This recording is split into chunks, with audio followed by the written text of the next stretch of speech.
And we are live. And we Where's that are coming? live. And we Where's that are live.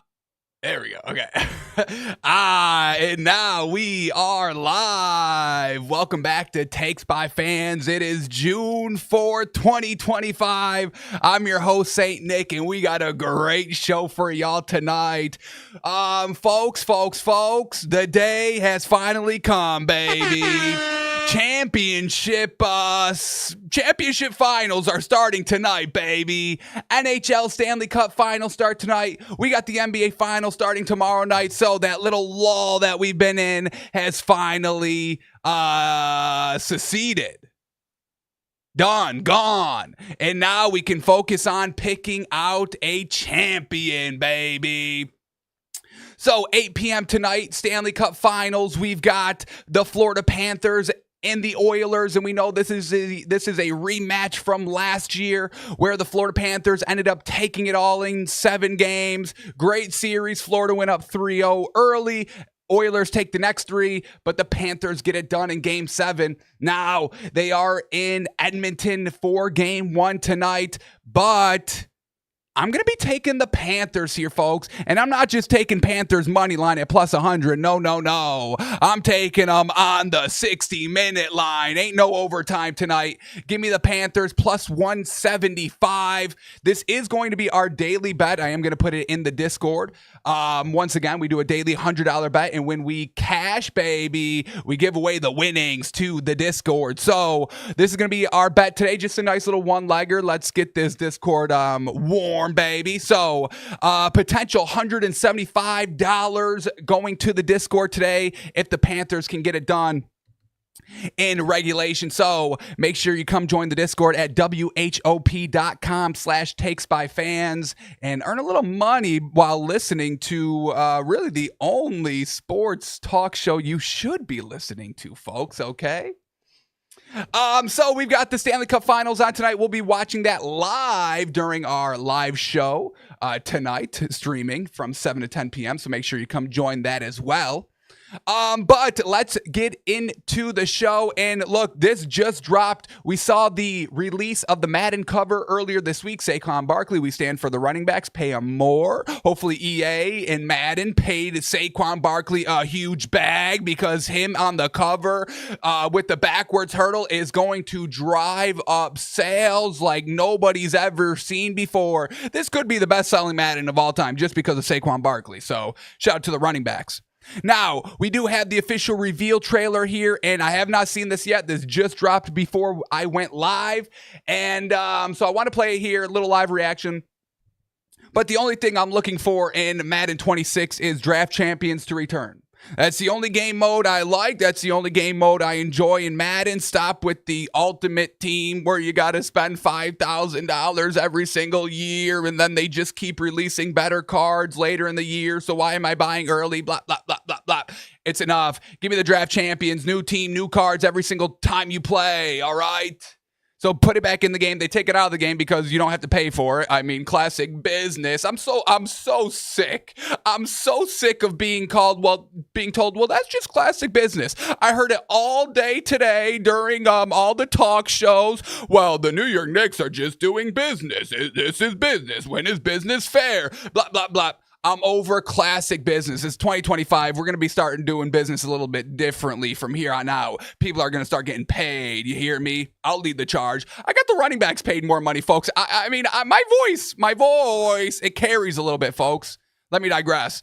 So here we go. And also I want to say, I'm champion 3. I'm champion 3 in Madden head-to-head online, and that's the highest you can get until you crack the top 100. So once again, don't come at me either. But here we go. Madden official reveal trailer. What do we got in store? Is it going to be anything different? Here we go. I'm looking for draft champions. Just tell me that. Opens up with the Vikings. J.J. McCarthy out of the tunnel. Oh, baby. They say power the realest Madden ever. Patty Mahomes. Oh, boy. All right. Patrick Mahomes. Josh Allen, classic. They're showcasing him in the game, of course. Micah P. Zach and Russell Wilson. Ooh, all right, all right. We got Ashton Genty in the mix. Now we're cooking. Yeah, all right. We get a little Jared Goff, Amon-Ra with the one-hand catch. Love the I love the respect that Amon-Ra has really gotten since he's really kind of broken out. It's big time respect. Little showcase there on the Madden reveal trailer. Doesn't look like we're going to get anything for game modes here, so classic. It looks good. It looks good. What else we got here? Final minute. We got the Eagles in the snow game. Are they going to show it? Against the Rams, they're going to show it right here. Here it comes. Saquon Barkley. The game-clinching run. Ooh, I think that was Verse he's breaking his ankles on. And there's the 360 no-scope hurdle of Saquon. Obviously, they're going to stick that in the trailer. Alrighty. All right. Well, a little disappointing. I thought we'd get a little bit more information, but it's just a reveal trailer. Obviously, new information about the new Madden is going to be dropping like crazy because I think we're a little less than like 2 months since the till the release date. So keep an eye out, and we'll be bringing up the updates on Madden here as they drop. Alrighty, well, here we go. Actually, let me just get this before I move on. This just came out 4 minutes ago. Madden 26 will include halftime shows and weekly recaps in franchise mode with Scott Hansen, as well as all new custom broadcast packages for Sunday, Monday, and Thursday primetime games. All right. We'll see if that's good. We'll see if that works. Alrighty, but let's talk the real narratives, the real stories of the day, and we got to start here. This broke yesterday, and oh my goodness, the internet almost burned down, and a little rightfully so, I get it. But we've got New York Knicks head coach Tom Thibodeau fired, gone, out as a head coach for the New York Knicks after they just reached the Eastern Conference Finals, after they just took down the Boston Celtics, the mighty Jason Tatum, the unbeatable Big Deuce. The Knicks flushed him, and then you get rid of the head coach. Everybody, obviously you've heard everybody's opinion, and I agree you probably shouldn't have fired him. First and foremost, who the heck is out there? Who the heck else is out there to be a head coach for this New York Knicks team that's going to do something better than Tom Thibodeau? Obviously an established coach here for years on years, decades. He coached everybody's favorite player in the league, Derrick Rose, all of that. And now he gets slapped in the face for getting the Knicks back to their glory status. I mean, they just said that the Pacers-Knicks was like the most watched NBA playoff game this year. Bing bong. The Knicks energy, I mean, man, oh man, when the Knicks have that energy, it does make the league better. And everybody's saying, oh, this is going to be like this is going to be a boring finals, all this. If the Knicks were in the finals, ain't nobody would have been saying that. So when the Knicks are great, when the energy is there, when Ben Stiller is sitting courtside, that's when basketball, the energy, watching it, it's great competition. And they get rid of kind of the head coach that sets the tone. I mean, Tom Thibodeau, I kind of compare him a little bit to Dan Campbell in the NFL, just kind of that gritty, get it done. He'll bark at you, he'll yell at you, but it's all in love. I think they're kind of the same head coach. Now, unfortunately, that is a little bit of a dying breed across all sports as we kind of enter, new generations and new strategies and just different ways to communicate and different kind of ways to coach players.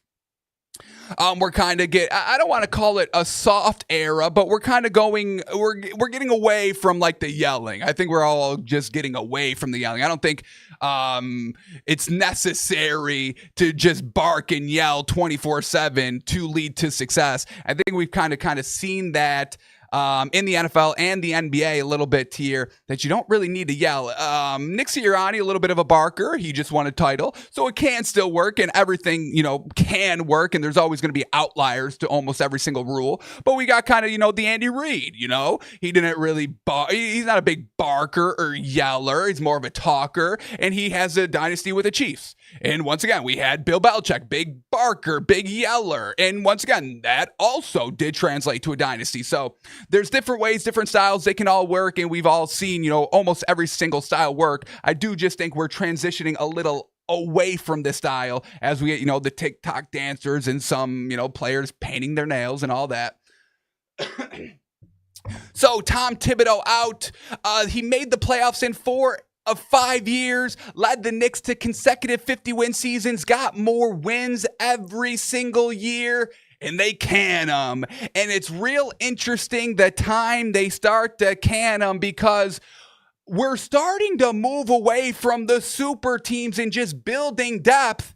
And the coach don't really got not too much to do with his roster say. So if we're going to be pointing fingers to really anybody here, we got to maybe start pointing them to the front office, because look, I'm not knocking anybody on this Knicks team. I'm not.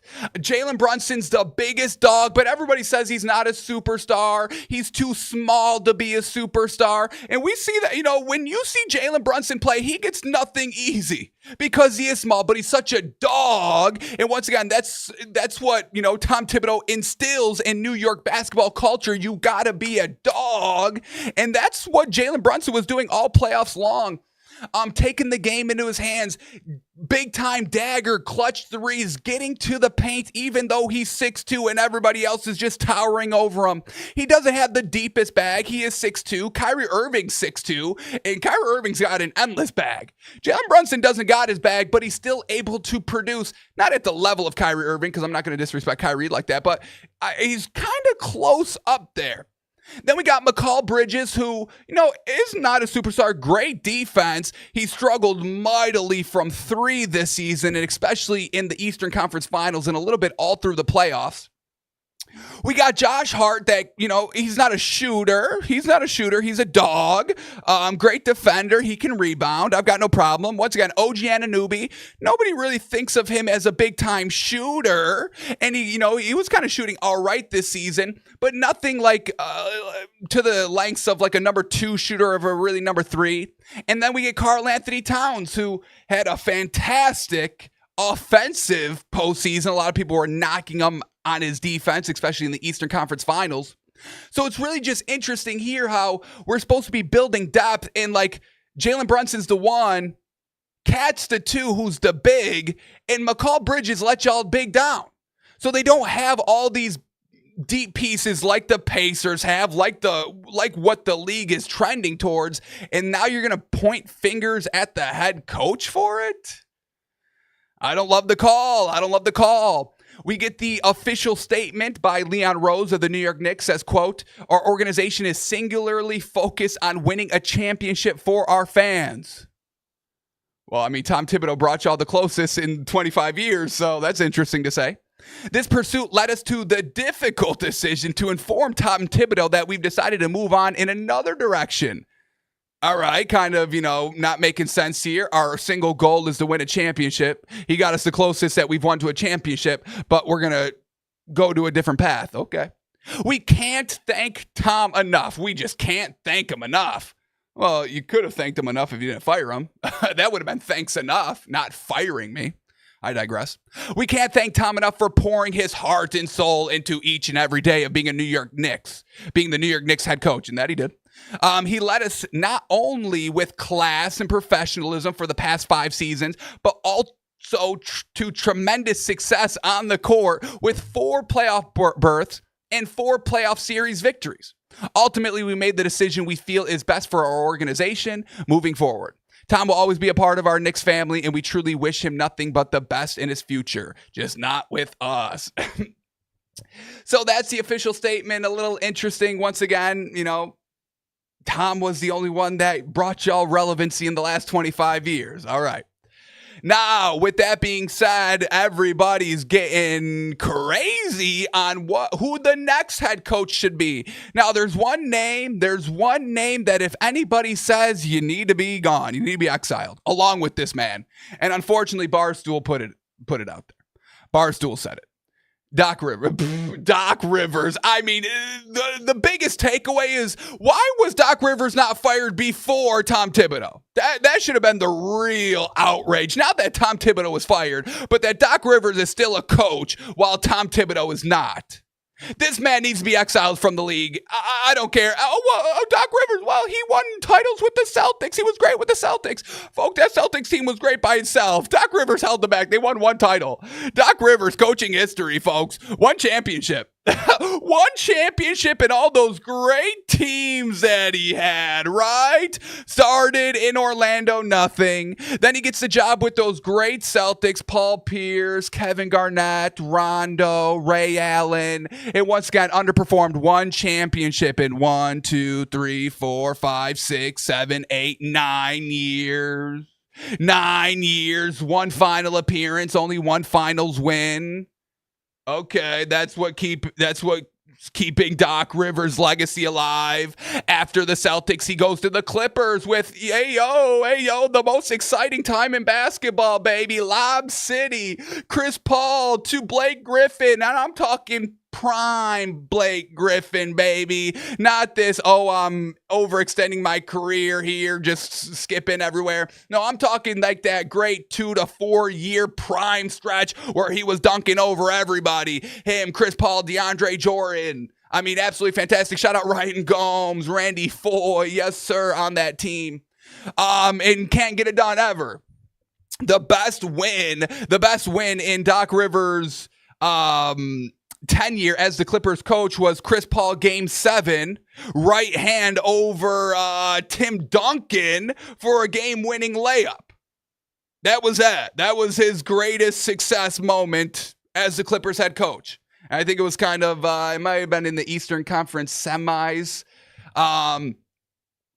But no championship there with the Clippers. Then he goes with the 76ers, and oh my goodness, it's Doc Rivers, it's Joel Embiid, of course. I think James Harden was potentially on these teams. Of course, they're going to win a title. Nothing, trash, absolutely garbage. And then he takes over as the Milwaukee Bucks head coach with big-time Giannis. They had to. Look, they won a championship before him with Giannis. Of course he's going to be able to elevate Giannis and this Bucks team to more consistent championships, right? How about a first-round loss? How about that? Yes, Damian Lillard went down. I get it, but still at the end of the day, look, Tom Thibodeau got fired because his players didn't show up. So why is Doc Rivers not getting fired, getting the same treatment? Please, somebody explain. Doc Rivers needs to be exiled from the league, and I swear to goodness, if he's still coaching next year, I will boycott the NBA. You want that, Adam Silver? You want me boycotting the NBA? Good old St. Nick, good old takes by fans. I won't have any basketball stories on my show ever again. See that viewership go down. Yeah. So please no, Doc Rivers. Please no. Gosh, no. We've also got this. Now, this is interesting. I doubt it happens, but we get Jay Wright. He goes on a Barstool podcast. This was like back in 2017 when they won the national championship. The Nova boys, right? McCall, Jalen Brunson, Dante DiVincenzo. We've seen that sad AT&T commercial. Brings a tear to my eye every time. How dare they? We could have the Nova Knicks, but how dare they leave Dante DiVincenzo out? How disrespectful. Probably could have used him a nice little other shooter, but I digress. They got Karl-Anthony Towns, so I guess it's not a bad deal. But Jay Wright, I mean, during this interview, he was like, hey, the only team I'd coach in the NBA is the Knicks. Now, this was in 2017 once again, so don't hold too much weight on this. But it is a little interesting. You know, you still have McCall Bridges. You spent the bag for him. Jalen Brunson, same thing. So go relive those Villanova championship days here. Maybe make a move for Dante DiVincenzo because he can't be too expensive.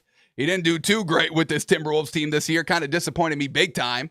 I was kind of excited with him in Minnesota. I thought he'd do better, but not the case, not reliable. So maybe he's cheap. You bring him back, you rebuild the Nova Knicks and see how that goes. I don't know. I wouldn't mind it. Jay Wright seems like a great head coach, great man, a great leader. Can bark, can little bark to his bite. And now really the other thing here is that we have to remember that Karl-Anthony Towns was a little banged up in this series during this kind of playoff run, because we get this by ESPN, and it's really interesting that this drops the day after Tom Thibodeau's fired, because if this drops before, then it gives the Knicks a little bit of an excuse on why they lost. But no, the Knicks were so eager to get rid of him, and I got a conspiracy theory for y'all on why that is, but let's go over this one first and then we'll get into it. But Karl-Anthony Towns has undergone treatment on his bruised left knee to repair ligament damage, or treatment on his bruised left knee and to repair ligament damage in his left finger. And we kind of saw that. We caught him on the camera. He was kind of shaking his finger, holding it, and you kind of saw him mouth. It's broke, but there's definitely ligament damage as reported by ESPN. So we had Karl-Anthony Towns banged up. We've got really no depth to play with. I mean, every time Mitchell Robinson's out there, he's a liability. Everyone's hacking him, so you kind of have to start him in games. So you had Karl-Anthony Towns not healthy. You had McCall Bridges, good defense, and he won y'all games on the defense. I'm not saying that, but we need offense. That's the lacklusterness of this Knicks team. They don't have the shooters, the scorers. Their number one is Jalen Brunson, and their number two is Karl-Anthony Towns. And number three is so far underneath them that you better hope you got like 9 straight to make up for that big gap. McCall Bridges almost sold from the 3-point line this season. Here we go. I don't want to knock McCall Bridges. I'm a big fan of McCall, but his 3-point percentage keeps on dropping. It dropped all season long. It kept dropping in the playoffs. We see here from last season, he was shooting 37%, hitting 2.7 out of 7 threes a game. Now, this season, shooting only 35%. His attempts keep going down to 5.5, and his overall averages per game went down to 2. So we see it going down, and especially in his playoffs, just barely averaging 1.53 a game, shooting 33% in the playoffs. And now that used to be good. That used to be good from like 2004 to like 2016, but 33% from 3 is not acceptable anymore. And McCall Bridges let him down big time. Especially, I'll show y'all right here. Just kept going down as the playoffs progressed. I'm just going to go straight down. First game of the playoffs all the way down to the last game against the Indiana Pacers. This is what he was shooting from 3. Starting first game in Detroit, 0 of 2 from the 3. Then 3 of 11, 3 of 6, 2 of 6, 2 of 5, 1 of 4. Solid in that series. Not bad overall, but against the Pistons, that first round, okay. Second round starts to dwindle a little bit. First game against the Celtics, 2 of 5, then 2 of 8, 0 of 2, 1 of 6, 1 of 3. Had a good closeout game, 4 of 6. Gets them over the hump there. Brings you to the Eastern Conference Finals against the Pacers. He's go 0 of 1 from 3, 1 of 3, 1 of 6, 4 of 5. They lost that game, unfortunately. Then 0 of 3 and 1 of 2. So his 3-point production, and we know the 3-point ball, that's the momentum. The 3-point ball, you make back-to-back threes. I mean, you get your home crowd, you get your team amped up, you're back in the game. And, with Karl-Anthony Towns, he was shooting the 3 ball this season. I'm not here to knock Cap, but the depth ability, the shootability for the Knicks is just not there when we're all on the same page of the big 3 era dead. You have to have depth. So the Knicks don't have depth, and you get rid of the head coach that brought you the most success. It does not make the most sense unless there's a conspiracy afoot, folks. And there may just be. Here it is for you, folks. Are you ready? Homegrown conspiracy theory by St. Nick, and we'll know if this coach is hired or not. Mike Malone. Mike Malone, the ex-head coach of the Denver Nuggets, who won a title and then gets fired just a few short seasons later. He lost the locker room. Jokic doesn't like him anymore. He's got to go real late in the season. And what happened as soon as Mike Malone got canned? What happened? We see him the next day on ESPN. I guess he's some expert reporter too. He's like Peter Parker. He's a daily reporter, but at night he puts on the mask and he's an NBA head coach. So he goes to ESPN. We see him everywhere. He's on the countdown. He's at every playoff game on his analysis. He's at the halftime, all of that for ESPN. And once again, he was there for most of those Knicks games, covering the game.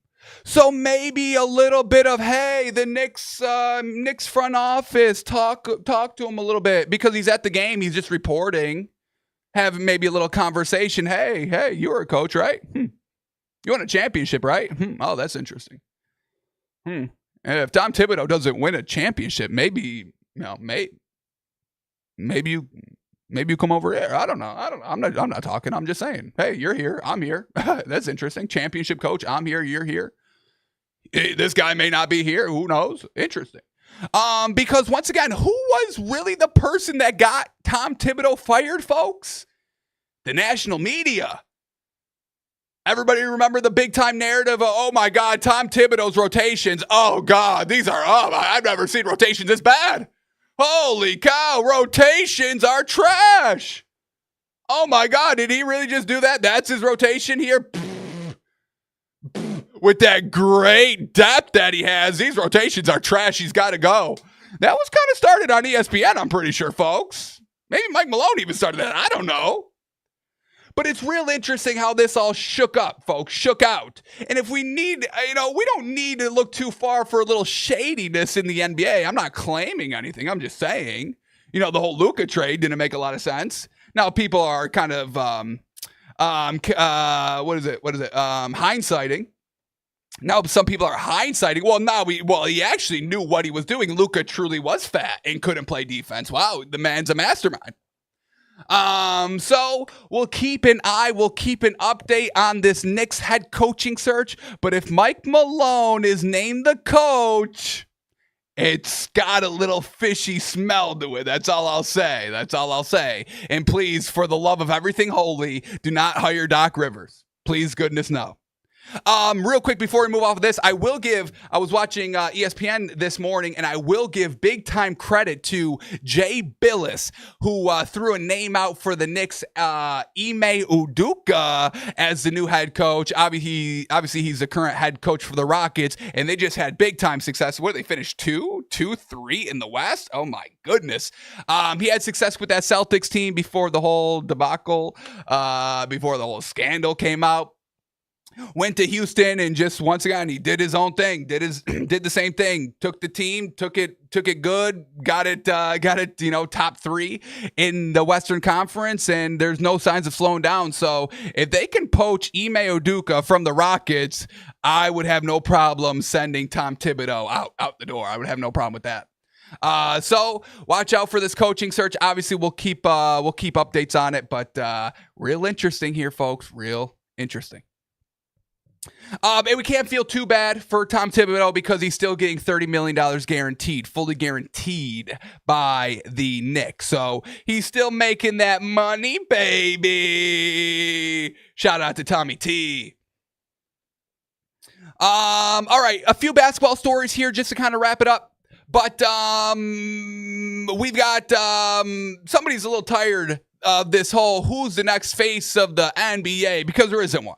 Ant-Man's not it. Shai Gilgeous, he's not it. He doesn't even want to give credit to himself. It's the team. So we're going away from the super teams. We're going away from the face of the league. We are going to team-orientated basketball, and I've got no problem with that. Everyone's going to say that's going to kill the NBA. I doubt it. Everybody needs to settle down. Everything's going to kill everything all the time. I get it. But we get Allen. Allen says, quote, "There's one face of the league, and it's LeBron James, and you better gosh darn believe it. You better gosh darn believe it. It's LeBron James. He's been the face of the league for the last 20 years. I don't want to hear anything about it." Okay? He's right here. It's LeBron James.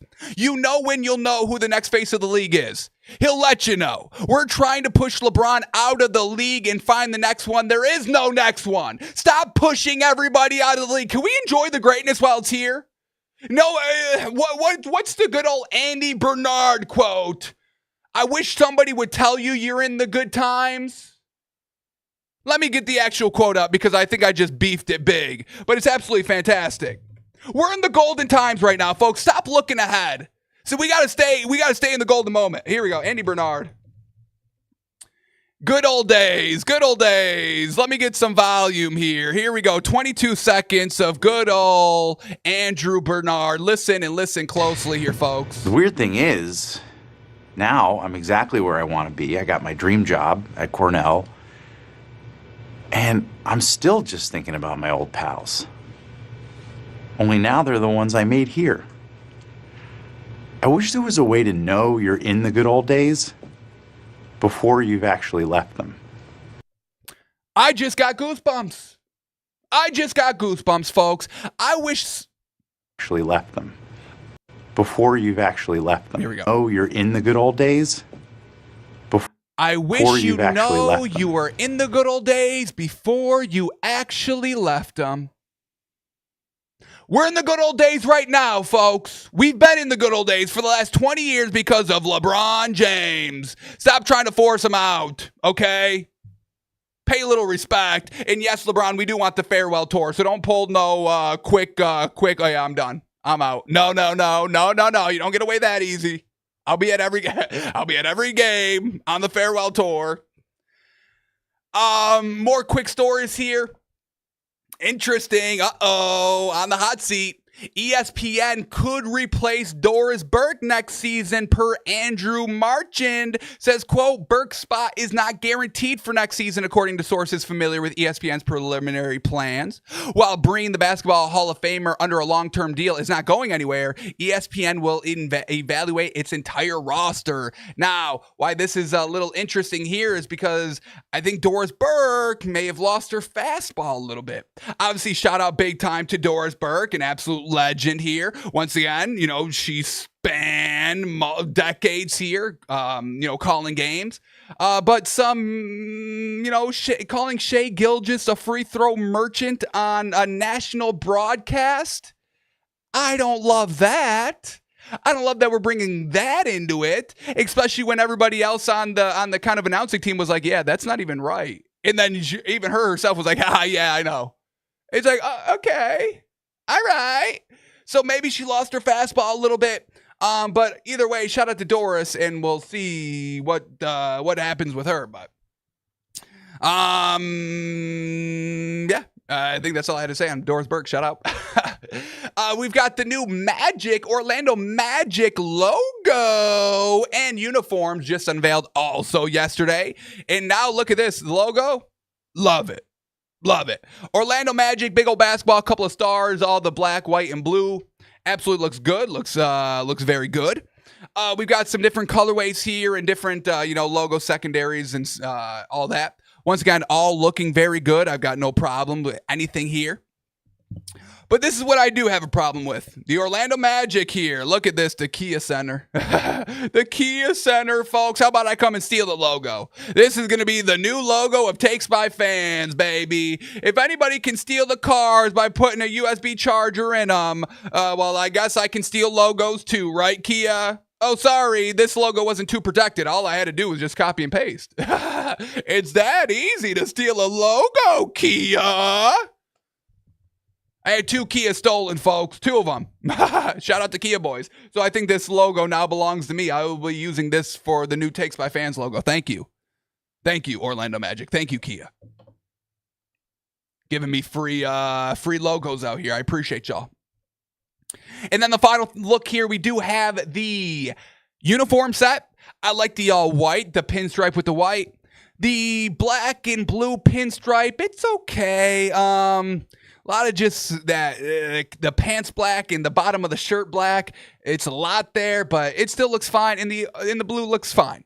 Nothing too crazy here. Kind of a little bit of a homage on their old school jerseys. So not bad overall. I'll give it a I give it a B. Solid B. Solid B. The logo, I probably give a B+. I like that.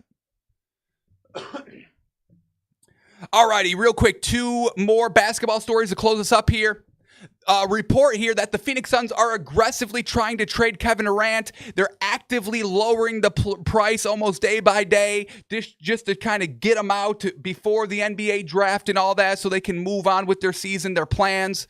But Kevin Durant, heed my warning. Do you want to get back to kind of being the face of the league? Because you've fallen big time. I mean, I don't even know if you're top 5, let alone top 10 face of the league anymore, Kevin. LeBron, Steph, Jokic, Giannis, Shea.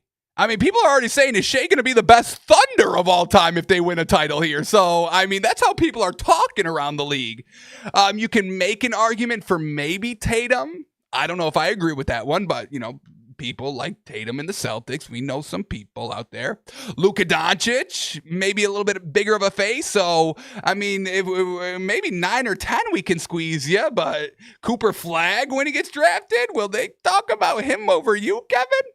So, once again, we're moving away toward the super team, Kevin. You try to build your own super team in Phoenix, and I don't know what you were thinking there. A big 3 of you, who I've got no problem with, you are one of a big 3, 100%.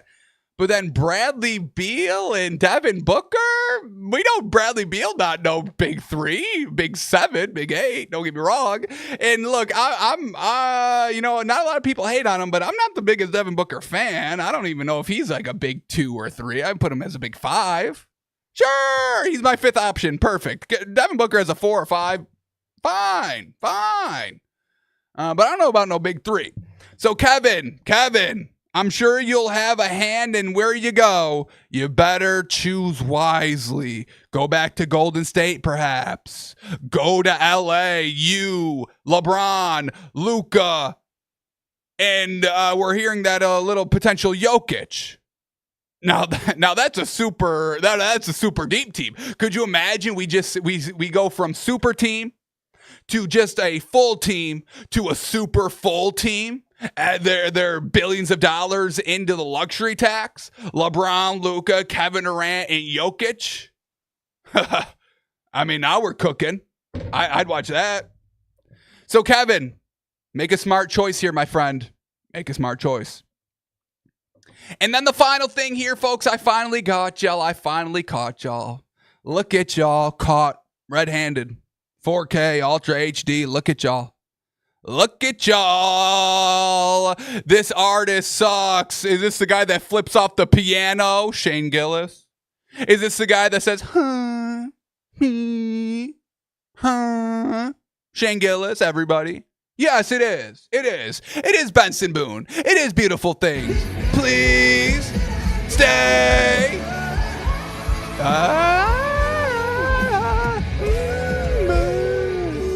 Please don't take. Yeah, that song. Because we got Steph Curry front row. I mean, he's basically touching Benson Boone's leg out there.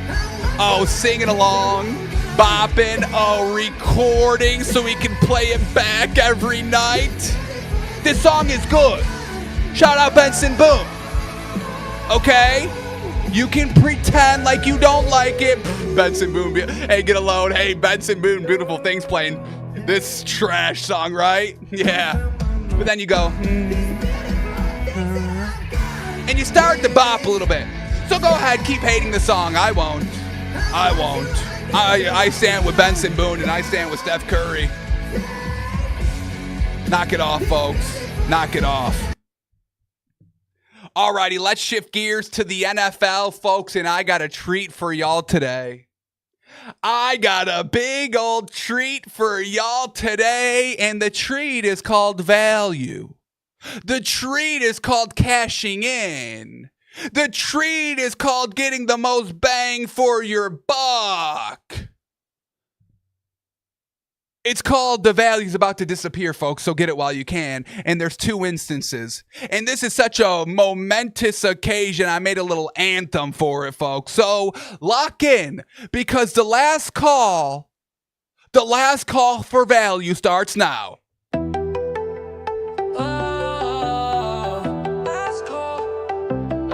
For value. Yes, sir, folks. Yes, sir. The official last call. Last call. Last call for value is here, baby. And there's 2 instances, so listen up. The first instance of value that is going to just keep going down probably from here on out is the Miami Dolphins, folks. Plus 650 to win the division. Yes, you've heard that here. Yes, you are hearing that right. Once again, I leave my fin at the door, folks, okay? I don't say anything for clicks. I don't say anything for shock. I don't say anything just because it's my team, okay? I truly believe that this value is undeniable. Now, I know you're thinking to yourself, they've got the Patriots. They've got to beat their higher value. I get it. We got Stephon Diggs on the boat. I get it. But come on now, it's Dreg May. It's Dreg May. Who the heck are we talking about? Really, obviously, the only one we're gearing up against is the Buffalo Bills. And I get it. They keep winning the division. They're the kings of the North. King, Queen, Josh Allen, Haley Steinfeld. I know we're going to hear it. They got a Hallmark movie coming out. I know. But at plus 650, don't act like the Finns aren't going to be contenders, folks. Stop with this. Tua's always injured. He's fine now, folks. Truly.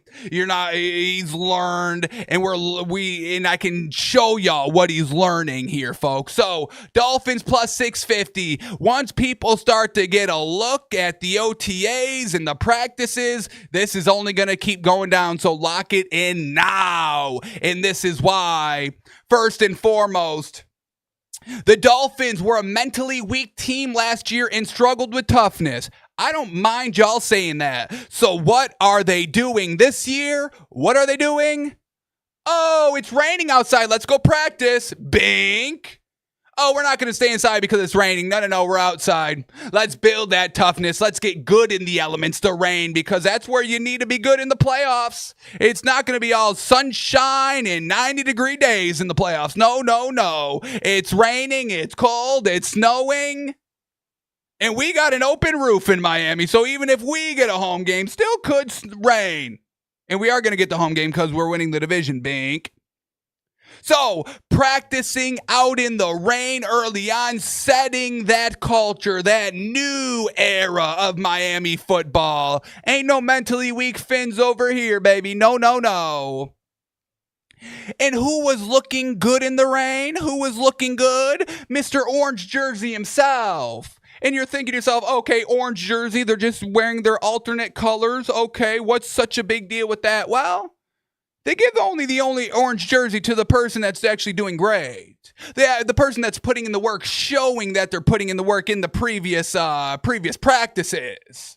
This is an honor to wear the orange jersey. And the orange is big old numero uno. Uche, baby. I'm talking to a T. And not only was he out there in the rain in the orange jersey, it's being reported that he handled the wet balls, quote unquote, very well. Not well, not pretty good, not all right, very well. And who wasn't? The other backups that everybody's saying is going to take his spot. They're all going to bench to a little Quinn Ewers and a little Zach Wilson, I was hearing, didn't catch the balls too good in the wet rain. Here it is. Tua handled it well. Zach Wilson and Quinn Ewers had passes intercepted in the rain, bobbling the ball in the rain. Not sturdy hand lefty cannon Tua, baby. And just more proof. We see the orange jersey. We see how he's acting out there on the field. But we're also getting the testimonials from Austin Jackson. Tua is a lot more confident and decisive on and off the field. He's a full-blown leader, baby. And if there's anything that we preach and we stress over here at Takes by Fans, you already know it's leadership. And Tua has it to a T. That's a bink there, folks. And more. Do we need more evidence of why we should be betting the plus 650 right here, right now? It's right here for y'all. We get this Underdog, an official Underdog fantasy projection chart here, folks. So this is legitimate information, legitimate data. They're saying the Dolphins are going to average more points than they did last year. Oh, more points seems like more that equals more wins to me. If you score more points, you got more better chances to win. That's how I take it. Our average points last year per game were right around 20. We're about 20 points a team, 20 points a game team. No big deal. Not great. Definitely room for improvement. And they're saying that we're going to project basically like 23. This looks like a 22.5 to me. That seems like a field goal increase, an extra possession increase in points. That's pretty good.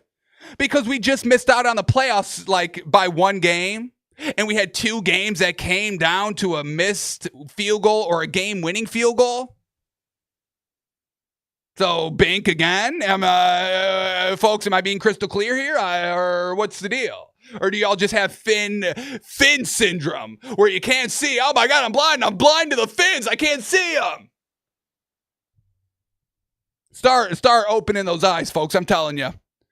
And that's really all we have for that one. Our first last call for value.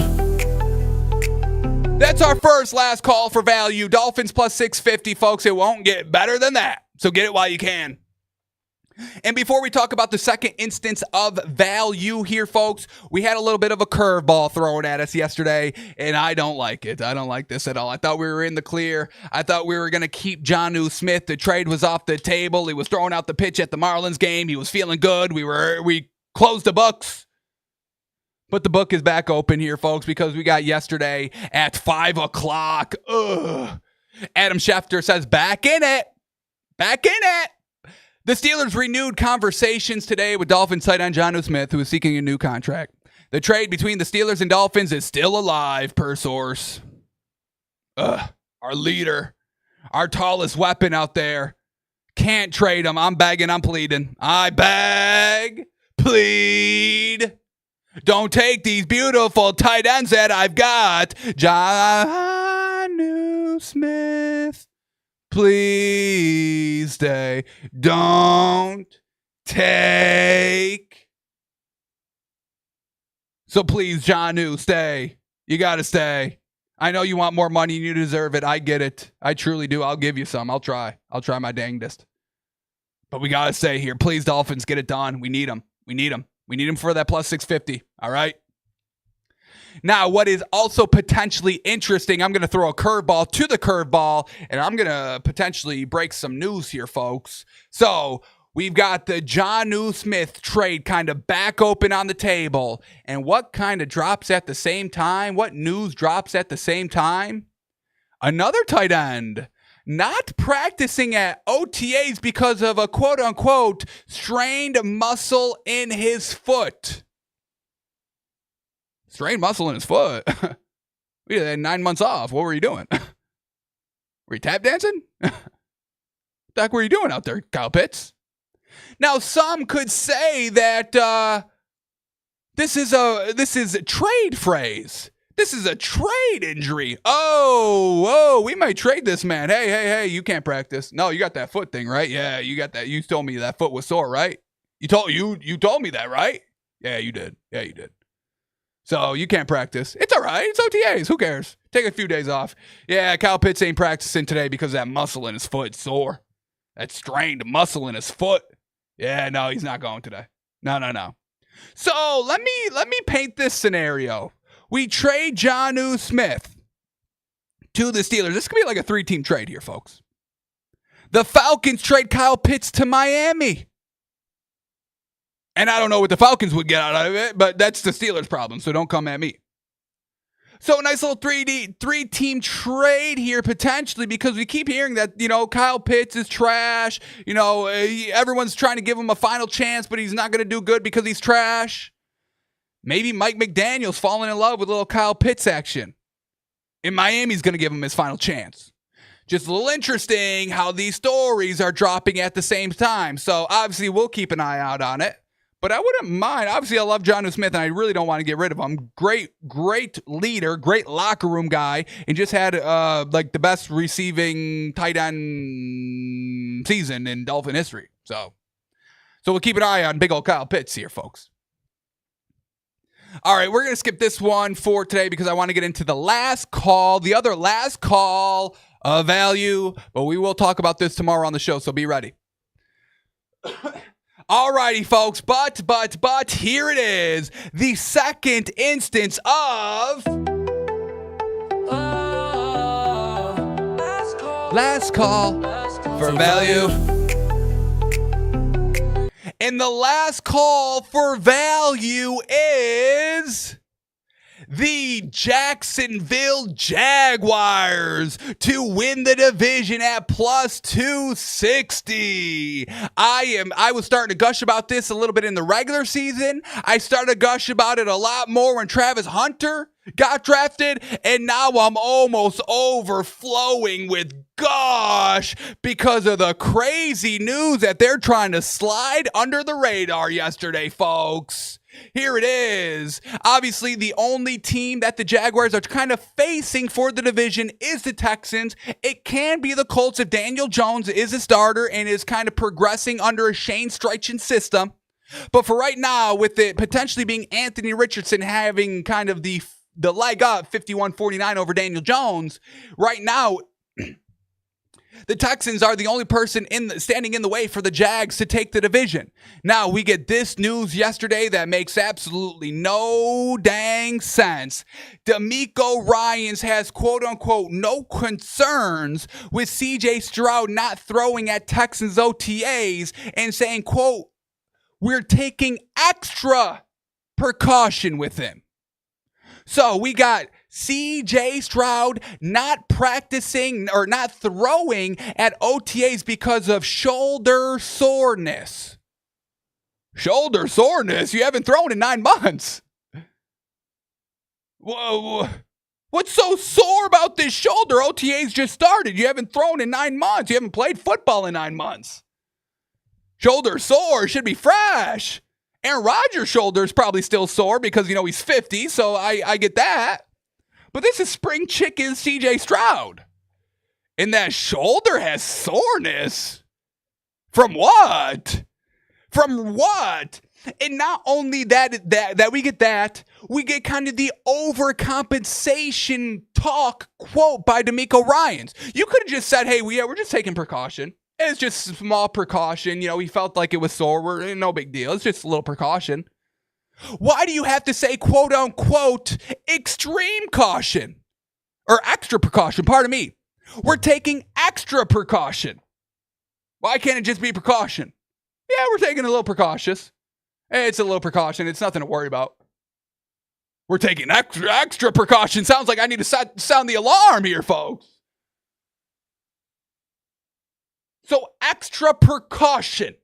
We're taking extra precaution the second OTA because, is this my source? My source calling me right now. We're taking extra precaution day 2 of OTAs? All right, a little strange. And then I heard this excuse, and we're gonna dive a little into this and see if it's true or not. CJ Stroud was probably just throwing all off season long. Practicing. Okay. All right. I didn't see any examples of that. Let me see if I can find CJ Stroud on Instagram, because if somebody's practicing in the offseason, they're going to post videos of it. They do it all the time. They're going to clout. Hey, look at me. I'm out practicing during the offseason. Hey, get a load of me. Look at me. Yeah. So let me see. Does he have an Instagram? He does have an Instagram, 1.3 million followers. Let's see. Was he practicing? Was he uploading clips of him practicing in the offseason throwing? Because maybe he was. Maybe he was out there every day throwing the ball. And then I get the sore shoulder. I get it. But if we got short shoulder for no reason, quote unquote, no reason, that's not good. You know, people did say he kind of had a sophomore slump last year. I don't know if I categorize it as that. But here we go. What do we got on Instagram? He's shopping. When was this? September 10th, 20. Oh my God, he doesn't post often. This was right before the season. This is why his shoulder was sore last year. Putting all those cans in the cart. All right, well, he doesn't post a lot. July 2024. Summertime grind with my brothers. Last video is my favorite. Okay, so this is what he did last year, last offseason. Let's see. Let's see this video. Oh! Last video's his favorite! Oh! Throwing out a first pitch at a baseball game. Looks like in Tokyo. With Micah Parsons. Another person that we kind of see has a little fun in the offseason. And once again, I've got no problem with that. Have all the fun you want. But if it's injuring your shoulder and hurting your success for the season, that's where we got the issue. We know NFL, GMs and scouts and head coaches don't like their players playing basketball, pick up basketball, because it could, hurt them. It could injure them. If this is his favorite, summertime grind with my brothers, last video is my favorite. That's the caption. And it's all pictures of him working out, throwing the ball. But this is his favorite one, throwing out a pitch. Maybe he was throwing out more pitches this offseason. Maybe C.J. Stroud and Kyler Murray were having private baseball games. I don't know. All I'm saying is that he's got a sore shoulder. And I don't see a lot of workout videos. So I don't know. Now, why else? This isn't the only reason why we're betting on the Jags to win the division. We're also doing it because of gosh dang Travis Hunter's a generational talent. Bink said it. He's a better corner than he is receiver, and I'll say that as well, Bink. Because we get this footage from him yesterday, folks, and oh my gosh. First, we get this. Practicing as a wide receiver, catching a ball, stretching out his hands. Look at that stretch. Ooh, two hand. Had to really stretch it out there. I don't know who threw that ball. Maybe a little, a tad this small, inaccurate. But he's able to stretch his hands out, catch clean two hands. But we're focusing on this clip right here. Him as a cornerback, absolutely locking up the receiver. And not only that, he gets the pass breakup, and then I think he catches this ball. I think he lands on the ball. I think this is an interception. This is one of the craziest. And every time there's footage of Travis Hunter posted, it just makes our jaw drop. The athleticism of this man is just ridiculous, and that's why I want him at corner, really not receiver. Obviously, he wants to do both. He should do both, but I want him main a corner. If I was a defensive coordinator, I'd be like, you're not leaving me. Oh, no. You're my starting number one corner. You're not playing no receiver. No. You play receiver in the preseason. You want to play receiver, you play receiver in the preseason. Nothing in the season. No. I need you all to myself. So these clips are just absolutely fantastic, folks. I mean, golly, like I said, I'm gushing, keep on gushing over Travis Hunter. He is an absolute specimen. Absolutely love that. Also, another reason why I like the Jags here is because I think they're going to be done with Travis Etienne. I think they're going to be done. I think Travis Etienne is holding this team back a little bit. I like Tank Bigsby, and the Jaguars drafted 2 running backs in the draft. They drafted one in the 4th round, Bashul Tutin from Virginia Tech, and then they also drafted one more. Where's this other one at? Am I bugging? Maybe they only drafted one. I could have sworn they drafted two. Alrighty. Well, pardon my French if I'm wrong. I still think I'm right. I just think I don't have it right up here. But they drafted another running back, and they got Tank Bigsby, who I think is better than Travis Etienne. I think he actually had a better season. I want to say Tank Bigsby had like 700 yards last year, while Etienne had 500. Let me see quickly. Tank Bigsby last year, 766 yards on the ground. Nothing really in the receiving game, 54. And then 7 rushing touchdowns. So we like that. And then we get to Travis Etienne. Travis Etienne last year, 558 rushing yards. He did have another 254 receiving, so a little bit more better in the pass game. But I still think Tank Bigsby can get up to speed.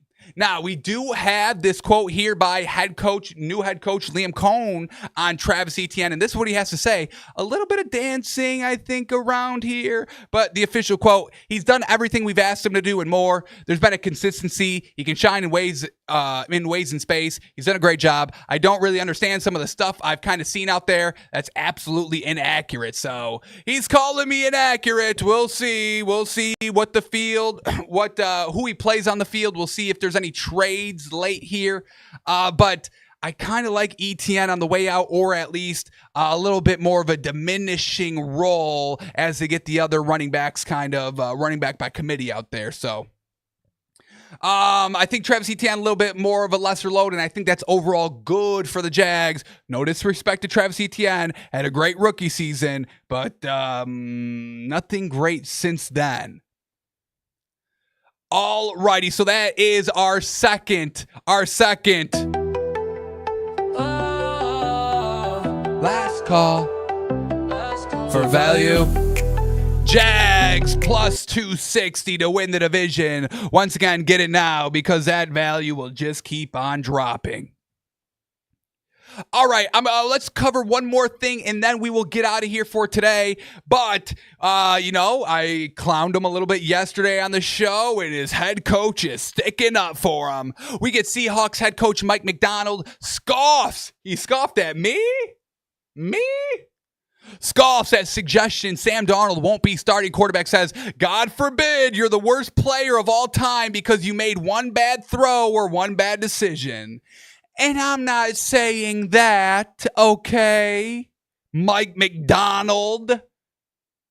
I'm saying that at the biggest games, he shrunk to the smallest level. And we've seen Sam Darnold shrink before in lesser situations, all right? Now, obviously, you can always keep getting better, all of this, all of that. But when we're talking the highest level of the sport, the NFL, where there's only 32 teams and 32 starters for each team, we have to get the best of the best that can handle all the pressure, all the big games, okay? We don't have a lot of time to wait and see if you can do that, okay? Tom Thibodeau just got fired. Time is always a ticking, okay? Yeah, Sam Darnold had a fine regular season last year, but didn't get it done during the biggest games. Big game against the division. I think that was to take the number 1 seed to have the home playoff game. You beef it, and then you go on the road, and then you beef again. Sorry. Unfortunate. And it's not like, he missed 1 or 2 throws. He played atrocious all game long in all those games. He had 9 completions in both those games, 18 combined. Not going to get it done, especially now when you've gotten worse at receiver at this team. So, yes, I get Mike Macdonald has to defend his quarterback. I've got no problem with Sam Darnold starting over Sam Howell. Okay, I'll give you that. But let's not act like we're all crazy for kind of laughing that you're starting Sam Darnold and have all this belief in him when he couldn't work with Kevin O'Connell, offensive guru, with Justin Jefferson and Jordan Addison. So let me see if I can get another quote from him here. You scoff at me, I'll show you. You better hope you guys are Super Bowl champions or I'm scoffing at you, Mike. So he is going to be the quarterback. He says, no, you guys are crazy. I respect that you got to ask it, but it's just a crazy question. Sam's our starting quarterback. We love him. He's doing a tremendous job. Did he do a tremendous job against the Lions? Would you classify that as a tremendous job? That's all I need to know. What type of job did he do against the Lions? Which adjective? And I'm going to ask, let's ask Grok that, AI. What adjective would you give Sam Darnold for his performances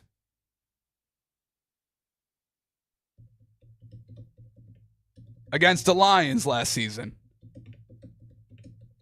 Let's see. Let me see what adjective he would give him. The AI. Because he's saying he's doing a tremendous job. Tremendous job out there. So let's see. Let's see what Grok would say. What adjective would you give Sam Darnold for his performance against the Lions last season? Ooh, Grok, the AI, said inconsistent. Inconsistent's some adjective I'd use. I've seen inconsistent. And that's the thing about tremendous. That's why tremendous can be the kind of snake in the grass, because that's the part of inconsistency. You look tremendous, but then you look atrocious. So we see tremendous, but we also see atrocious.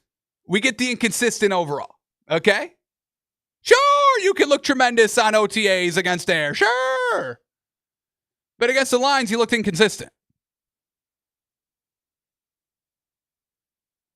Sam Darnold's performance against the Detroit Lions in 2024 with the Vikings were a mixed bag. Tremendous. Part of tremendous. In week 7, he threw for 250 yards and a touchdown. Tremendous. Contributing to a 31-29 Vikings win. Tremendous. Showcasing a solid outing. However, atrocious coming. In week 18, he struggled significantly. Atrocious.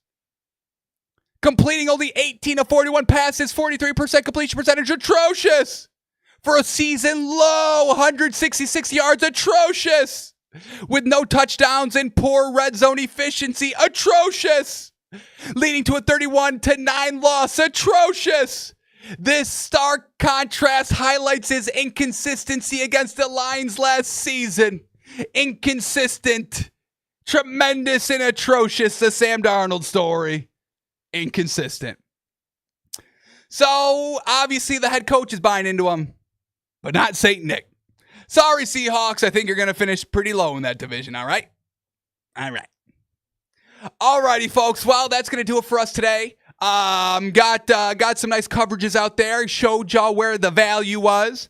Stood up for Tom Thibodeau and company. Now, we do, like I said, we are going to be betting on the Florida Panthers to win in regulation tonight. So if you want to get a little bit of action on that, head over to our Discord server. You can sign up at whop.com/takesbyfans. $20 a month, and you get a part of $3,000 worth of no sweat bets, baby, because we bet $100 a day. And when we hit, baby, we give away all of the winnings, at least 50%, but it's mostly going to always be 100%. Come join that. Come sweat the bets with us. And I post where the value is in the Discord all the time, so come hang out.